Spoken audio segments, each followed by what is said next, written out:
నిన్నటి దాకా అక్కడ వ్యవసాయానికి బోర్లే ఆధారం. ఇప్పుడు ఆ పరిస్థితి మారిపోయింది. ఈ యాసంగిలో 30,000 ఎకరాలకు కాల్వల ద్వారా నీరందించబోతోంది సర్కార్. సంగారెడ్డి జిల్లాలో సింగూరు కాలువ ద్వారా రేపు నీరు వదులుతున్నారు.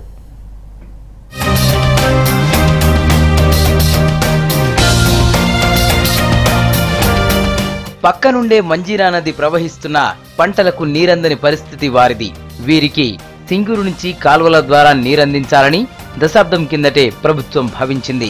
నిధులు కేటాయించకపోవడంతో ఆ లక్ష్యం నెరవేరలేదు.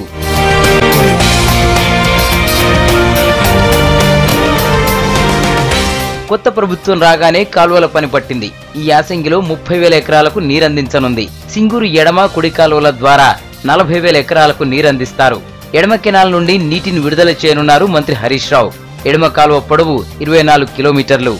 ఈ కాలువలంటే మనకు నీరు వదిలితే అప్పుడు దాని ప్రభావం ఎట్లుంటుందో దాన్ని చూసి పంటలు వేసుకోగలుగుతాము. కాలువలు వచ్చినాయంటే దాన్ని ప్రభావం ఇప్పుడు మోటార్లు పెట్టుకోవాలన్నా ఏదో దాని మీద నుంచి ఇంకా ఎక్కువ పార్కం పెట్టుకోవచ్చు.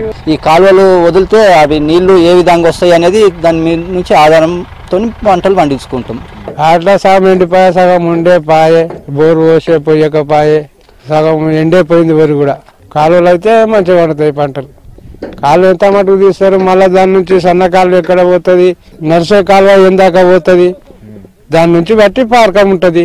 కాలువతో ప్రాబ్లం లేదవుతుంది, అంత మంచిగా ఉంది కాలువలో. అయితే 2 పంటలు అయితే కంపల్సరీ పండిస్తాం మేము. 100 కోట్లతో ఈ 2 కాల్వల నిర్మాణాన్ని చేపట్టారు. ఇన్నాళ్లకు తమ కల నెరవేరుతుందని రైతులు సంతోషం వ్యక్తం చేస్తున్నారు. సింగూరు ఎడమ కాలువతో 2 మండలాల్లోని 23 గ్రామాలకు నీరు అందనుంది. ఈ కాలువ ద్వారా 74 చెరువులను నింపుతారు.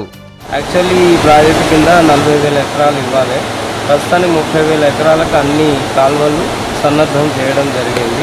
ఈ సంవత్సరం రబీ క్రాప్స్ వరకు 30,000 ఎకరాలకు నీళ్ళు ఇవ్వడానికి అన్ని సన్నద్ధం చేస్తారు. యాసంగిలో తాము పంటలు వేసుకునే రోజు వస్తుందని అనుకోలేదని ప్రభుత్వం చొరవ చూపి కాలువ పనులు పూర్తి చేయడం ఆనందంగా ఉందంటున్నారు రైతులు.